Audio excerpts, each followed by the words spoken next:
IndiGo సంక్షోభంపై లోక్సభలో కేంద్ర మంత్రి రామ్మోహన్ నాయుడు వివరణ ఇచ్చారు.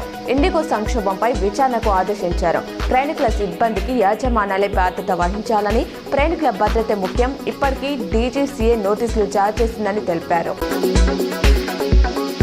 నందిపేట మండలం కౌల్పూర్ గ్రామంలో ఈ నెల 11న అయ్యప్ప మహాపడి పూజకు పెద్ద ఎత్తున అయ్యప్ప భక్తులు తరలి రానున్న సందర్భంగా నిర్వాహకులు భారీ ఏర్పాట్లు చేశారు. తెలంగాణలో 10వ తరగతి పరీక్షలు షెడ్యూల్ విడుదలైంది. మార్చి 11 నుంచి ఏప్రిల్ 16 వరకు ఎగ్జామ్స్ నిర్వహించనున్నట్లు విద్యాశాఖ ప్రకటించింది.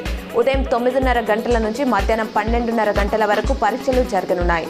అనుకున్నట్టే సిబిఎస్ఈ పరీక్షల తరహాలో ఎగ్జామ్స్ మధ్య గ్యాప్ ఇచ్చారు.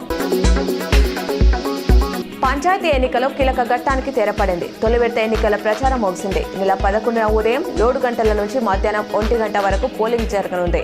అదే రోజు మధ్యాహ్నం 2 గంటల నుంచి కౌంటింగ్ ప్రారంభమవుతుంది. తర్వాత ఫలితాలు వెలువడతాయి. మొదటి విడతలో 4235 గ్రామాల్లో పోలింగ్ జరగనుంది.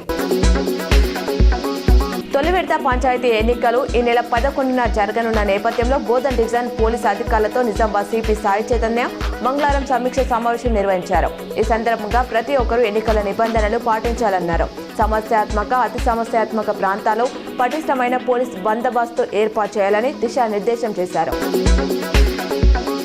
హైదరాబాద్ చుట్టుపక్కల ఇల్లు స్థలాల ధరలు ఆకాశాన్ని అంటుతున్న నేపథ్యంలో ప్రభుత్వం అఫోర్డబుల్ హౌసింగ్ విధానాన్ని ప్రకటించింది. గ్లోబల్ సమ్మిట్లో మంత్రి పి శ్రీనివాస్ రెడ్డి దీన్ని వెల్లడించారు. తెలంగాణ 2047 విజన్లో భాగంగా ప్యూర్ రేర్లకు అనుగుణంగా సమగ్ర గృహ నిర్మాణ విధానాన్ని రూపొందిస్తున్నామని తెలిపారు.